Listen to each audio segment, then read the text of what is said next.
नमस्कार, मैं अशोक कुमार पांडे। स्वागत है आपका टीसीएच पर। हाजिर हूं इजराइल, फलस्तीन, लेबनान, ईरान, मिडिल ईस्ट और इसके बहाने सारी दुनिया की खबरें लेकर। दोहा में, कतर में आज एक बड़ी मीटिंग होने वाली है अरब इस्लामिक कंट्रीज की। यह मीटिंग बुलाई गई है जो दोहा पर हमला हुआ था, दोहा में जो हमास के लोगों पर अटैक हुआ था, उसके खिलाफ यह मीटिंग बुलाई गई है कोई साझा रणनीति तैयार करने के लिए। और इस मीटिंग के ठीक पहले कतर के जो प्राइम मिनिस्टर हैं अल-थानी साहब, उनका एक बयान आया। यह बयान उन्होंने प्रेस कॉन्फ्रेंस में दिया और उन्होंने कहा कि इजराइल को अपने किए की सजा जरूर मिलनी चाहिए। जो उसने किया है उसकी कीमत उसको चुकानी पड़ेगी। यह लैंग्वेज इस समय अरब मुल्कों की नॉर्मल लैंग्वेज बन गई है। सऊदी अरबिया ने भी इसी तरह की बात की है। इजिप्ट ने तो यहां तक कहा कि अरब मुल्कों को अपनी नाटो जैसी सेना बनानी चाहिए। जैसे नाटो अमेरिका और उसके चाहने वालों का, या आप कह सकते हैं कि अमेरिका और उसके लघुओं भगुओं का ऑर्गेनाइजेशन है, जो ये मानता है कि नाटो के किसी एक मेंबर पे हमला हुआ तो वो सारे के सारे नाटो नेशंस पर हमला हुआ। आप जानते हैं यूक्रेन को लगातार नाटो में शामिल करने की कोशिश की गई है ताकि इस बहाने रशिया के खिलाफ ये लोग साथ में लड़ सकें। वैसा ही एक ऑर्गेनाइजेशन अरब नेशंस का बनाने की बात कर रहे हैं सिसी का यह कहना है कि हम मिलकर एक ऑर्गेनाइजेशन बनाएं, आपस में सुरक्षा समझौते करें, और अगर किसी एक अरब मुल्क के ऊपर कभी हमला होता है तो हम ये माने कि यह पूरे अरब नेशंस पर हमला है और मिलकर उसका मुकाबला करें। अब जहां तक अरब मुल्कों का सवाल है, मैं पहले भी आपसे कह चुका हूं कि उन पर कोई और हमला तो कर नहीं सकता। उन पर हमला सिर्फ और सिर्फ इजराइल कर सकता है। ना तो अरब मुल्कों की दुश्मनी अमेरिका से है, ना अरब मुल्कों की दुश्मनी यूरोप से है, ना हिंदुस्तान से है, ना किसी और मुल्क से है। तो सिर्फ और सिर्फ कोई एक दुश्मन है उनका जो हमला कर सकता है, तो इजराइल हमला कर सकता है। तो आप कह सकते हैं कि इजिप्ट के राष्ट्रपति सिसी ने बहुत क्लियरली यह प्रस्ताव भेजा हुआ है, यह अल अरबिया में छपा था, यह प्रस्ताव भेजा हुआ है कि सारे अरब मुल्क मिलकर एक नाटो नेशन बनाएं, एक संगठन बनाएं, जो संगठन इजराइल के किसी हमले पर मिलजुल कर जवाब दे। पहले यह बयान आया, इस तरह की कोशिशों का जिक्र आया, और उसके बाद दोहा में अरब इस्लामिक कंट्रीज की मीटिंग हो रही है। इसमें सबसे मजेदार बात यह है कि ईरान के जो प्रधानमंत्री हैं पेजेश्कियन, वो भी इसमें शामिल हो रहे हैं। आमतौर पर कतर या सऊदी अरबिया जैसे देशों ने कभी ईरान से कोई दोस्ती निभाई नहीं है, पीठ में छुरा कई बार भोंका है। लेकिन ईरान ने यह घटना होने के तुरंत बाद यह बात कही थी, और अभी लारिजानी ने, जो खामनेई के स्पेशल एडवाइजर हैं, उन्होंने यह बात कही कि जितने के जितने ये अरब नेशंस हैं वो इस बात को समझ जाएं कि या तो वो इजराइल के खिलाफ एक होकर उसको रोके, और या फिर इस बात के लिए तैयार रहें कि एक एक करके इजराइल उन सबको एनिहिलेट कर देगा, उन सबको नेस्तनाबूद कर देगा, उन सबको खत्म कर देगा। लारिजानी का यह बयान बहुत इंपॉर्टेंट है क्योंकि यह एक ऐसी बात है जो लगातार ईरान कहता रहा है। इसके साथ एक चीज और जोड़ लीजिए आप, आज का जो दिन है, जिस दिन मीटिंग होने वाली है, वो बहुत इंपॉर्टेंट दिन एक और मामले में है। आज के ठीक 5 साल पहले, यानी 2019 में अब्राहम अकॉर्ड हुआ था कतर के साथ इजराइल का। यानी कतर ने इजराइल को, यहूदियों के एक देश को, अपनी तरफ से मान्यता दी थी। माना था कि हां, इजराइल का उस इलाके पर कब्जा सही है। माना था कि हां, इजराइल जो कहता है कि यह हमारी जमीन है वो सही है। और अब्राहम एकॉर्ड के तहत कतर ने यह सोचा था कि इजराइल के साथ रिश्ते हम बना लेंगे तो अमेरिका भी खुश रहेगा और हमारी भी शांति बनी रहेगी, हमारे ऊपर किसी तरह का कोई हमला नहीं हुआ। नतीजा क्या हुआ? 5 साल पूरा होने से कुछ दिन पहले ही इजराइल ने दोहा के ऊपर सीधा अटैक किया। बहाना तो यह था कि हमास के लोगों को मारना था, जबकि हकीकत यह थी कि कतर ने हमास के लोगों को पनाह दी ही इसलिए थी क्योंकि अमेरिका और इजराइल ने उससे कहा था कि इनको आप पनाह दीजिए ताकि कभी इनसे बातचीत करनी हो तो आपके थ्रू सीधे बातचीत हो सके। और जिस इजराइल और अमेरिका ने कहा था पनाह देने को, वही आज कतर के खिलाफ हमला करते हैं। मैं क्यों कह रहा हूं कि अमेरिका भी इसमें शामिल है? क्योंकि मैं बहुत डिटेल में बता चुका हूं कि जिस कतर के अंदर अमेरिका का सबसे बड़ा अल उदैद बेस है, वहां यह पॉसिबल ही नहीं था, मुमकिन ही नहीं था कि कहीं से कोई हमला होता और अमेरिका को पता नहीं चलता। अमेरिका को इस हमले का पता था। उसने 10 मिनट लेट करके बताया ताकि यह भी हो जाए कि हमने कतर को बता दिया है, और यह भी हो जाए कि इजराइल अपने मकसद में कामयाब हो जाए। लेकिन इस बार किस्मत नेतन्याहू के साथ नहीं थी। बुरी तरह से फेल हुआ कतर के ऊपर हमला। ना तो हमास के लोग मारे गए और ना ही इससे कुछ हुआ। हां, एक बात जरूर हुई कि सीज फायर की बात जो एकदम फाइनल स्टेज में पहुंच रही थी वो रुक गई। और नेतन्याहू तो यही चाहता है कि किसी भी तरह से सीज फायर ना हो, जंग लगातार चलती रहे ताकि वो पैसे कमाता रहे और कुर्सी उसकी बची रहे। अब इसके बाद ट्रंप अगर वाकई कतर के दोस्त होते तो खुल के कहते कि यह हमला इजराइल को नहीं करना चाहिए था और इसके लिए इजराइल को सजा मिलेगी। लेकिन ट्रंप क्या कह रहे हैं कि कतर भी हमारा बहुत अच्छा दोस्त है और इजराइल तो हमारा महान दोस्त है। तो इजराइल अगर अगली बार कतर पे हमला करता है तो उसको और सावधान रहना चाहिए। इसका मतलब समझते हैं आप? इसका मतलब यह है कि वो इस बात से नहीं रोक रहा है कि कतर के ऊपर इजराइल हमला ना करे। वो बस इतना कह रहा है कि जब हमला करे तो निशाना बिल्कुल सटीक हो, हमास के लोगों को मारे, कतर का कोई बंदा ना मारा जाए। कहने का मतलब उसके सिर्फ इतना है, चाहे कितना भी गोल गोल बयान को घुमा लो। और अगर इस बात को समझना है तो इस तरह से समझिए कि मार्क रूबियो गया हुआ है इजराइल और वहां से सिर्फ दोस्ताना फोटोग्राफ्स आ रही हैं। एक खबर ऐसी नहीं आ रही है जिसमें रूबियो ने सवाल उठाया हो इजराइल से कि तुमने कतर पे हमला क्यों किया। सिर्फ लीपापोती का मामला हो रहा है रूबियो को लेकर। वो वेस्टर्न वॉल पे गया।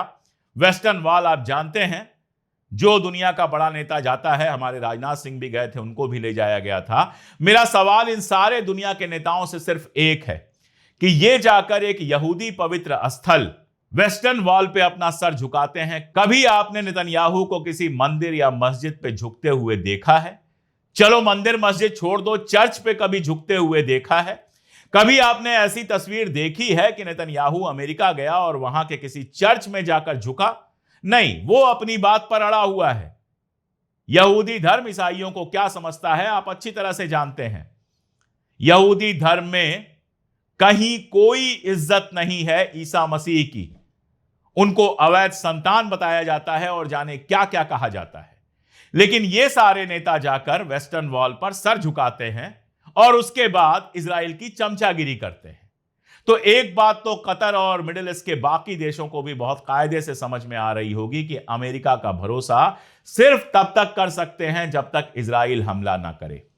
ईरान हमला कर दे तो अमेरिका आ जाएगा बचाने के लिए। ईरान पर सऊदी अरबिया हमला कर दे तो अमेरिका आ जाएगा सऊदी अरबिया का साथ देने के लिए। लेकिन अगर इजराइल इनके ऊपर हमला करता है तो अमेरिका कोई साथ नहीं देगा। यह बात बहुत कायदे से समझ में आ रही है अरब नेताओं के। अब सीधे अमेरिका से दुश्मनी तो नहीं ले सकते। जिस तरह से अपनी सारी शान और शौकत, अपना सारा आत्मसम्मान, अपनी सारी इज्जत अमेरिका के सामने रख चुके हैं, तश्तरी में रख के अमेरिका को पेश कर चुके हैं, उसमें अमेरिका के साथ सीधी लड़ाई तो नहीं ले सकते। लेकिन हां, इजराइल के खिलाफ अगर ये एक होते हैं, अगर ये जो अरब मुस्लिम कंट्रीज की मीटिंग बुलाई गई है यह सिर्फ जबानी जमा खर्च से आगे बढ़ती है, इजिप्ट की प्लानिंग को अमली जामा पहनाती है, या फिर कुछ ऐसा स्टेप उठाती है जिससे इजराइल की दोबारा हिम्मत ना हो हमला करने की। मैं ये नहीं कह रहा हूं कि कतर इजराइल पे हमला कर देगा या सऊदी इजराइल पे हमला कर देगा, नहीं करेगा। इतनी उम्मीद मत पालिए, इतनी हिम्मत नहीं बची है अरबों में। था कोई जमाना जब सारी दुनिया को जीता था कोई जमाना जब उनकी शमशीर जो है वो सूरज की तरह चमकती थी, लेकिन वो जमाना गया। ऐशो आराम ने, पैसे ने, बाकी सारी चीजों ने बिजनेसमैन बनाकर रख दिया है और बिजनेसमैन की हिम्मत सीधी लड़ाई करने की नहीं होती। लेकिन अगर भविष्य को लेकर कुछ प्लानिंग करते हैं और कोई उसको अमली जामा पहनाते हैं उस प्लानिंग को, तब तो कोई बात है। वरना याद रखिए, आज हमला हुआ है कतर पे, कल हमला होगा टर्की पे, परसों होगा सऊदी अरबिया पे। अपने हिसाब से इजराइल जो चाहेगा वो करेगा और ये लोग सिर्फ बयानबाजियां करेंगे। यूएन के ह्यूमन राइट्स में इस पर बहस होगी, यूएन की बाकी जगहों पर इस पर बहस होगी। इससे ज्यादा कुछ भी हासिल होने वाला नहीं है। ईरान और रेजिस्टेंस के खिलाफ इन लोगों ने लगातार इजराइल का साथ दिया है। अब जानते हैं कि जब इजराइल हमास को खत्म करने के बहाने गजा को खत्म कर रहा है, आप जानते हैं कि यमन ने जब रेड सी पर रोक लगा दी थी इसका खिलाफ, तो सड़क के रास्ते उसको सामान पहुंचाने की जो व्यवस्था कर रहे थे वो सऊदी अरब और यूएई कर रहे थे। टर्की ने उसके साथ सारे तिजारती रिश्ते बना के रखे हुए थे। यमन मिसाइल फेंकता है तो सऊदी अरबिया उसको कभी रोक लेता है। ईरान मिसाइल फेंकता है तो जॉर्डन रोक लेता है, कतर रोक लेता है, लेकिन जब इजराइल ने मिसाइल फेंकी तो रोकने के लिए कोई सामने नहीं आया। इसके आगे कुछ समझाने की जरूरत नहीं है, आप बहुत कायदे से जान सकते हैं। इन लोगों की ही कमजोरी है कि आज गजा में जिस तरह से लगातार, कल की बात मैं बताऊं, वहां के इस्लामिक यूनिवर्सिटी को गिरा दिया गया, बम से उड़ा दिया गया, और उसके बाद वहां का जो रक्षा मंत्री है सार, वो शान से इसको ट्वीट करता है कि देखो हमने इस्लामिक यूनिवर्सिटी गिरा दी। दुनिया का कोई और मुल्क होता, उसने किसी दूसरे मुल्क की यूनिवर्सिटी गिराई होती तो सारी दुनिया में तमाशा मच गया होता। लेकिन आप देखिए, सारी दुनिया तो छोड़ दीजिए, जो आपके अरब मुल्क हैं वही खामोश बैठे हुए हैं। अल-अक्सा मस्जिद में रोज तमाशे होते हैं, लेकिन बस बयान से आगे कहीं कुछ नहीं। इसलिए इस बार जब मीटिंग हो रही है तो बस उम्मीद की जा सकती है कि ये बयान से आगे बढ़ेंगे। हकीकत यह है कि अरब मुल्कों से ज्यादा तो दुनिया के दूसरे मुल्कों ने गजा के समर्थन में आवाज उठाई है। एक आपको छोटा सा एग्जाम्पल दे देता हूं, एक घटना बता देता हूं। स्पेन के अंदर साइकिलिंग का कंपटीशन हो रहा था जिसमें इजराइल भी हिस्सा ले रहा था। हजारों लोग सड़क पर आ गए, साइकिलिंग कंपटीशन को रोक दिया और कहा कि इजराइल जिस कंपटीशन में हिस्सा लेगा उसको हम अपनी जमीन पर नहीं होने देंगे। ऐसे ही ग्रैमी अवार्ड्स कल मिले हैं। दुनिया भर में जो सबसे शानदार फिल्मकार होते हैं उनको ये अवार्ड्स मिलते हैं। उन कलाकारों ने, जिनमें से कोई मुसलमान नहीं था, कोई अरब नहीं था, एमी अवार्ड के मंच पे फ्री पैलेस्टाइन के नारे लगाए, फलस्तीनी कैफिया पहना और इजराइल की मजम्मत की। आप हिम्मत देखिए। हालत यह है कि इस तरह की हरकत करने के बाद आपको फिल्म मिलेगी कि नहीं, काम मिलेगा कि नहीं, आप नहीं जानते हैं। लेकिन यह सारा खतरा उठाकर एमी अवार्ड्स के फंक्शन में वो कलाकार, जिनको कहा जाता है ये तो पैसे पे बिक जाते हैं, पैसा दो तो हीरो बन जाएंगे, पैसा दो तो विलन बन जाएंगे, पैसा दो तो नाचेंगे, पैसा दो तो रोएंगे, वो कलाकार एमी फंक्शन में आते हैं और सारी दुनिया के सामने फ्री पैलेस्टाइन का नारा लगाते हैं। फ्लोटिला की बात याद कीजिए आप। एक बार फ्लोटिला चला, गजा के पास पहुंचा, लोगों को गिरफ्तार किया गया। हिम्मत नहीं हारे और दोबारा एक फ्लोटिला आ रहा है। अभी ट्यूनीशिया के पास ड्रोन से उस पर हमला किया गया था, उस हमले में वो बच गए और अब ट्यूनीशिया से निकल पड़े हैं। अगला जो उनका मकाम है वो गजा है। उनको पता है कि इजराइल उनको इतनी आसानी से छोड़ेगा नहीं। उनको पता है कि उनके ऊपर ड्रोन गिर सकता है, मिसाइल गिर सकती है। उनको पता है कि उनको गिरफ्तार करके इजराइल की बदनाम जेलों में डाला जा सकता है। और ये भी आप देखिए कि वो जो फ्लोटिला चल रहा है उसमें ज्यादातर लोग यूरोपियन हैं जो मुस्लिम नहीं हैं।